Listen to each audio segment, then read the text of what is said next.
Hello everyone and welcome to our webinar today on Office 365 Automation with Nintex, Flow, and PowerApps. I'm Cami Trainum, the Marketing Manager for Think IT, and we're very excited to have Terry Simpson from Nintex with us today, and he's going to lead our discussion. Think IT is a Gold Microsoft partner and certified Nintex partner. We've been providing business solutions for over 30 years in both commercial and government agencies. We specialize in strategic management and IT consulting, business apps and BI, and managed services. We're also now a subsidiary of Cherry Bekaert, one of the 25 largest CPA and consulting firms in the country. And Cherry Bekaert provides practical financial consulting to many organizations. So a little bit about Think IT and Nintex. Think IT and Nintex have formed a very strong partnership. Nintex is a workflow-informed automation solution, and we are fortunate to have a Nintex VTE on staff, Andrea O'Hara, who you see pictured here. A VTE is a virtual technical evangelist, and that basically means she is top Nintex solutions consultant. It's their highest endorsement. We see a great opportunity for organizations to do more with less with Nintex. We're excited to welcome our guest from Nintex, Terry Simpson. He's worked with Nintex and SharePoint for many years, and he helps users leverage technology to drive business value. And we'll now turn it over to Terry. So really happy to join everyone today and talk a little bit about today's topic. Now today we're going to get into a fun topic. I've had this question a lot over the last few months about Nintex and Flow and PowerApps and how do they compare. And so I thought I would do this session to do a little bit of a comparison and a little bit of education on each of the platforms and what's out there. Microsoft's been putting a good bit of investment from a marketing perspective into Flow and PowerApps and really talking about process automation as a whole. And I've really enjoyed seeing that because it's starting and initiating a lot of conversation around automating processes within SharePoint Online and even in the on-prem realm. Of course, Flow and PowerApps is only, or at least Flow is only in the SharePoint Online realm. So a lot of conversation going around process automation, which I have really enjoyed, and it really shines the light on what I do for a living. But it does raise a lot of questions around when to use which tools, because they're very different tools and have a meaning and really built for something different. Now, I want to walk through a few things today. Many of you, this may be your first time that you've heard of Nintex or been around the platform, so I thought I would give a little bit of introduction around Nintex and who we are first. So we were founded in Australia back in 2006. Our headquarters is now up in Seattle, technically Bellevue, but in the Seattle area.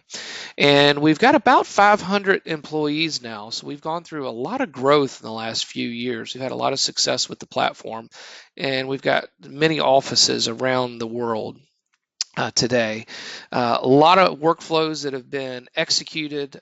We've got 8,000 customers, I believe now. I'll show you a few of those here in just a minute, across about 90 different countries. So a lot of success with the platform out there.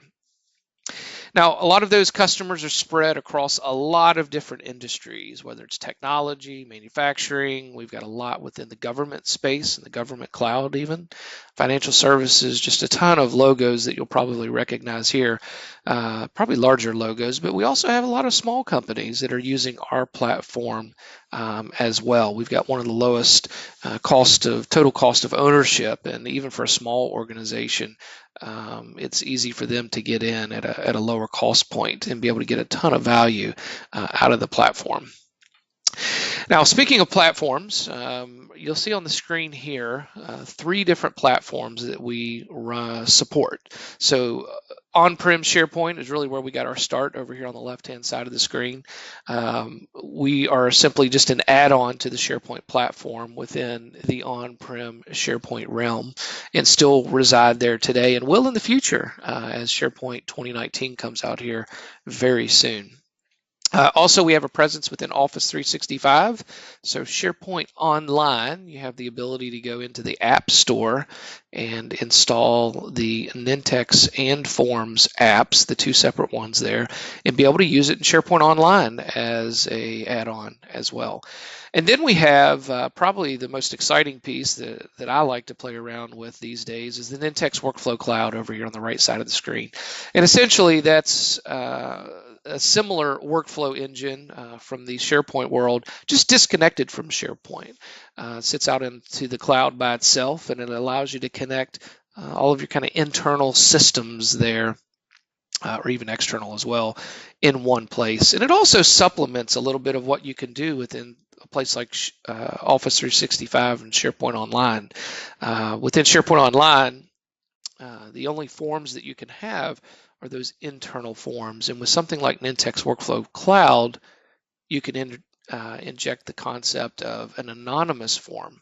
So if you have a customer, a vendor, a non-employee that you're trying to engage with, the anonymous form can be filled out, and that individual can interact with the organization and submit an item and have it right into your SharePoint Online area or any other database for that matter. So really, really fun platform to be involved with right there.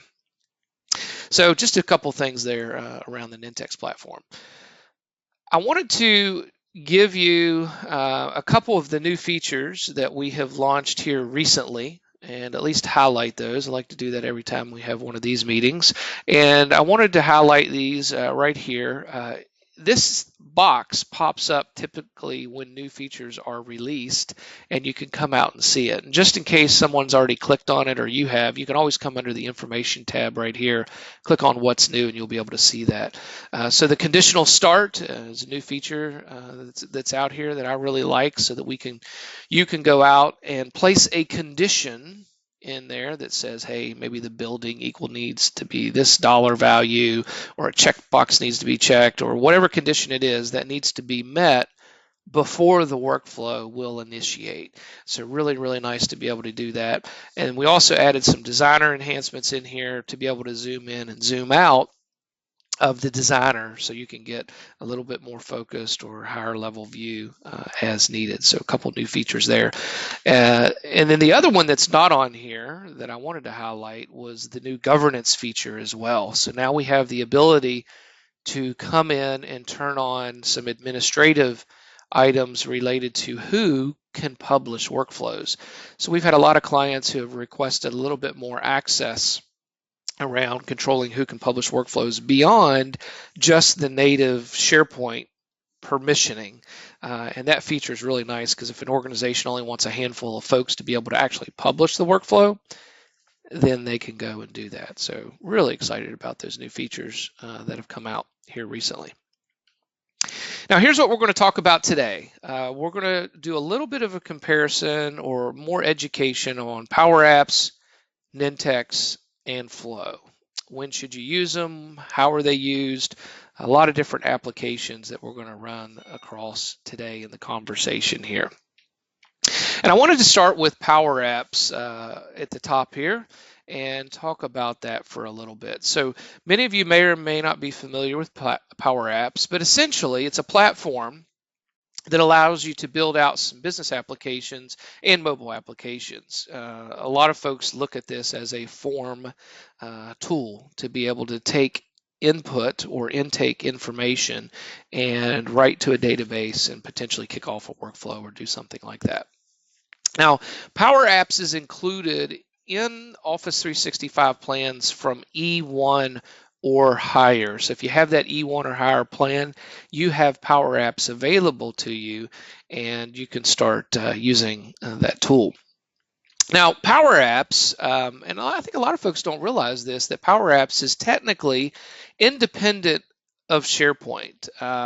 We typically see a lot of folks using it in the SharePoint framework as far as connecting to it and having SharePoint as the database of record, but it simply integrates with it. And a lot of folks do integrate with the SharePoint platform. So PowerApps is out there. So where do you run it? Well, you run it in the SharePoint list and library like we're talking about. You can also use it on your mobile device, so if you think about your iOS, your Apple phone, or Android, you can have Power Apps on there and leveraging that tool. You can also use it via the web through Dynamics 365 as well. And when you go to build it, you're going to build the Power App within PowerApps Studio. So that's an install that you install on your local desktop. And once you have it on your desktop, you can then go out and start using the tool. And the site here is where you can go and download Power Apps. So web.powerapps.com is where you can get PowerApps Studio and start to leverage the tool there. I wanted to provide this link right here for PowerApps. This was a helpful link that I found when going out and comparing some of the features that are out there and that you can use within the platform. So that's opened up on my other screen. So we'll drag it over here and we can see some of the items that are out here. So these are some things that you want to pay attention to when you get in to start using Power Apps. So here's some supported column types and some of the default cards that are used. You'll see view, lookup, choice fields, number fields, currency, person and groups, all those kind of things. But also pay attention down here around task outcomes and external data. A couple things here. Manage metadata is only in that kind of read-only fashion there. And then you also want to pay attention to some of the prerequisites and how you can go out and create the app down here. So Power Apps is a little bit more of a developer tool as far as your resources that have the capabilities of going out and building a Power App. You need to have a little bit more understanding around the object model and being able to create a place for that data to reside and connect it and go from there. So a good tool to be able to build forms out, but a little bit more developer centric as far as that's concerned in building out your Power App. Now, next I wanted to highlight a little bit around Flow, and I've got a ton of questions around this here recently on the use and application of Flow. So let's talk a little bit about what Flow is. So this is a tool to create automated workflows. Flow is a part of Office 365, and I didn't necessarily call out which plan and hire, kind of like I did the Power App. So it's included in most plans. There's so many plans that are out there, whether you're have one of the government plans, the G1 through G5 or E, or any of the even home plans that you would have. A lot of plans that are out there, and it's in most of them. And similar to Power Apps, Flow is technically independent of SharePoint, but it does integrate with it. So it's not a part of the SharePoint platform. It sits outside of the SharePoint platform, but it does integrate with it as needed. Now, when you go to use Flow, you can launch it from a couple different places. You can go directly into any SharePoint list or library, and in the ribbon there at the top, at least in the modern view, you'll see Flow as an option, and you can access it from that location. Or you can even use it from the app launcher, or what I call the waffle up here in the top left. And when you're logged into your Office 365 environment, you'll see Flow down here, and you can get access to it and start to interact with the tool. And once you get in there, you're going to see a lot of different flows that are already there and available for you to start using. And you'll see right here on the screen several different flows that are there and available for you to use. And I think one of the things you'll see is a consistent theme around what Flow is typically used for. So on this screen, you'll see that you could start an approval when an item's added into a list. You could go and get updates from a Flow blog. You could get push notifications, send me daily weather reports, sync events from an Office 365 calendar to your Google Calendar. A lot of tasks that are very similar to this you will be able to see within the Flow platform. And I'm going to go ahead and navigate to that site right here and expand on that a little bit more. So you'll see some of the featured ones, approvals, buttons, emails. And I think one of the consistent patterns that you will notice throughout this is that the majority of the flows that are out here are typically more related to personal type of tasks. Get a daily digest of the top CNN news. That's something personal to me that I'm going to get notifications on. Send me emails when different things happen. Approve items, send myself a reminder in 10 minutes before a meeting, those type of things. So the flows typically are more personal related tasks that you can go out and see. And I think that's something that a lot of folks don't realize, is that it has much more of that personal aspect to the platform. So there's a ton of different flows that are out here that you can leverage within the platform. All right, and moving on to the next slide here, you'll also see some of the flow plans that you have. I grabbed this quick screenshot. We'll go ahead and navigate to this link just here in a second. Most of the flow plans that you'll see in each of the different packages, whether it's E1, E5, especially the lower ones, you'll see flow out there for free. 750 runs per month, unlimited flow creations. If you're going to need a little bit more functionality feature, you can always get the plan 1 and pay about $5 a user to increase the number of your runs, and also really get you some of those premium connectors for that additional cost. And if you're not getting things done there, you can always jump up to plan 2, which is $15 a user. That bumps you up to 15,000 runs a month, gives you some of those premium connectors, and gets you a little bit more into the business process flows for that additional cost. And I believe there's another one as well, a plan that's almost $40 a month that you can get into, and I'll open up that one right there. So there's the actual web page version of it. And you'll see a lot of facts out here as far as Dynamics 365, including Flow, the Office 365 plans in here. So this is why I didn't put each of them. You'll see Business Essentials, Premium, Education, Plus, E1, all those include Flow. And then you'll see a lot of the features over here. This is a little bit more in depth than what I had showed on that initial PowerPoint, as far as the maximum number of rows, the connectivity that you get down here, and then management. And then here's that $40 plan as well if you need some of these additional features. So really good site to reference some of the costs associated to Flow that you may want to look at and consider in the environment. And there's a screenshot of that as well.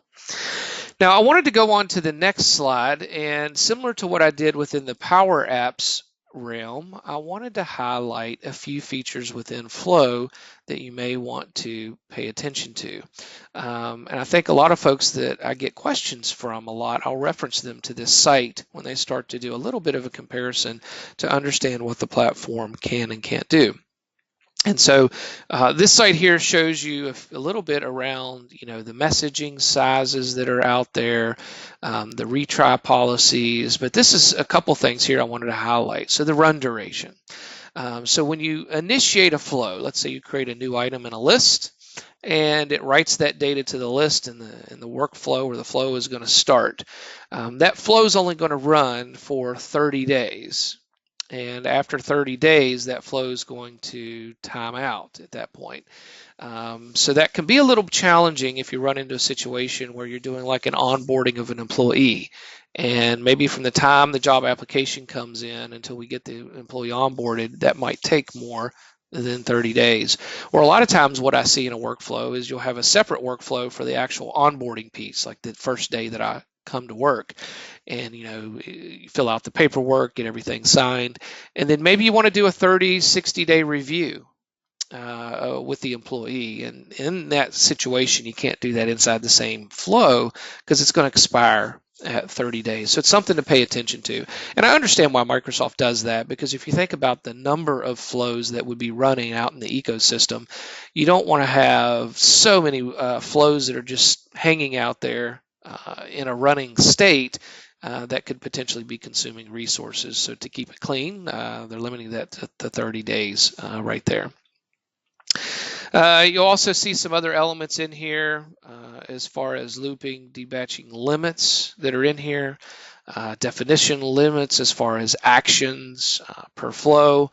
A lot of just SharePoint limitations are out here that you could come and click check on, and then obviously the IP address configuration stuff down here in the event that you need to open up some ports or do some things there. So I like this page around Flow, and it definitely explains a couple things that are out there and that are related to that. Now, we get the question a good bit, or at least I do at Nintex, around, was Flow really in competition with you? And in some aspects it is, and I think it's more around the marketing effort that Flow, from the marketing perspective, I think a lot of times it is positioned that it can do a lot more than it can, and a lot of times folks get into it and they discover that they run into some barriers. So yes, it competes on some level, but only around more of the personal kind of tasks or very basic types of workflow. We cherry picked a couple of market items here. These are really, I think, the true competitors to Flow. So if you're looking at tools like Zapier, if this then that, those are kind of truly those competitors to the Flow platform because they focus more on those personal type of tasks, and the messaging here is a little clearer, I think, when you do that comparison. Because once you get into true like business processes, we really don't compete all that much with the platform at all. So the Nintex platform is much more around those business processes that are out there, and I'll highlight a couple features here on elements that you'll run into. So when we look at Nintex and Flow and do the comparison, I'll hit each of the categories as we kind of move down the page, where Flow is more task based around personal tasks, linear tasks, where I want one step of approval, whereas Nintex is much more of an enterprise-grade workflow solution with multiple levels of approval, more personal versus enterprise, more basic versus advanced as far as this is, individual processes versus the Nintex platform is much more focused around complex processes like employee onboarding, contract management. Flow is a little harder to design, especially large workflows, where Nintex, I think where we thrive at the end of the day, I mean, you can always compare feature to feature, and we could probably spend an hour or two going through that. But at the end of the day, I think where we tend to compete the most is just on the ease of use and how easy it is to use the workflow designer platform, because you can take a project manager, a business analyst, and it's just very, very easy to use. Low code versus low code to real code, especially when you get into the PowerApps realm, but especially within Flow, it's more that low code to real code, especially if you get into flows where the out-of-the-box connectors and features aren't working, and I've got to go to something like Logic Apps and build something there and bring it in, and that's where your developer real code comes in to more play. Basic features, a lot of basic features within the Flow platform where we have a little bit more robust on the Nintex side. Also, there's limited integration on the Flow side. So Flow is used within the Office 365 context, meaning SharePoint Online, Azure Logic Apps, that realm. If you're in an environment where you have an on-premise installation, Flow's not going to get things done in the on-premise realm, whereas Nintex, we can still install on that web front-end server and use the platform in that context. So fully integrated with all those platforms you see over here on the left. So definitely some features there to think about. Two of the biggest features I wanted to highlight next, and then we'll get into some overall usage here, but two of the biggest features that I would compare is the document generation capability. Within the Nintex platform, this is probably one of the features that I felt like I underutilized a little bit when I was on the consulting side of the business, because it's a very, very powerful feature. Something that you don't have the capability of doing within the Flow realm is to be able to take a template like a Word document, an Excel document, a PowerPoint, and be able to reference data in your form or workflow and output either that original document or a PDF. So if you wanted to create all that paperwork that you have in the onboarding exercise and have that paperwork created automatically, have the document generation action do it. Create an invoice, a quote, a statement of work, non-disclosure agreements. I mean, you could just think about all the things that you create from templates. The workflow can do that for you, and even send it off to a service like DocuSign or Adobe Sign to have the signature executed. So really can work on fully automating that. So big feature I would highlight. And then the last thing I wanted to highlight is the analytics. And I love this quote. I don't know who this came from. You can't optimize what you don't measure. And I really like this quote because it talks about, we can go out and build things very easily within the forms and workflow platform, but we wanted to provide an analytics tool so that you could come out and get a good understanding of how your processes are running, how efficient they are. So the analytics tool, you have the ability to put these beacons into the workflow. So you'll see the 3 beacons here, a basic beacon just to communicate data, but also a beginning and ending beacon. And what we can do is place that ending beacon throughout the workflow to identify how long it's taking to get from one step to another. How long did it take that manager to approve something or the VP to approve something? So you can really come in here and understand what is going on within your workflow environment and be able to use that information to improve your process that you've got out there. Now, a lot of organizations are going through this digital transformation exercise. And one of the things that I was a little surprised to see when I saw some of these statistics from McKinsey is that almost 70%, we've got 68% of processes that are out there are still manual today. And we have a huge opportunity to be able to take a lot of those processes and automate them. A lot of the complex processes that are out there, a lot of those have been automated through various tools, and a lot of the simple processes, but there's just a tremendous amount of sophisticated processes in the middle here that you have the ability to come out and automate. So I'd encourage you to think about that in your organization and how you can automate a lot of those tools.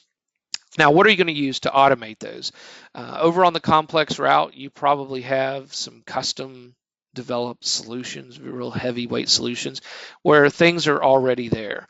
Those solutions are typically owned by devs or the IT group, and they'll leverage things like PowerApps to be able to go out and grab that data model and have much more of that application type of focus on these more complex things.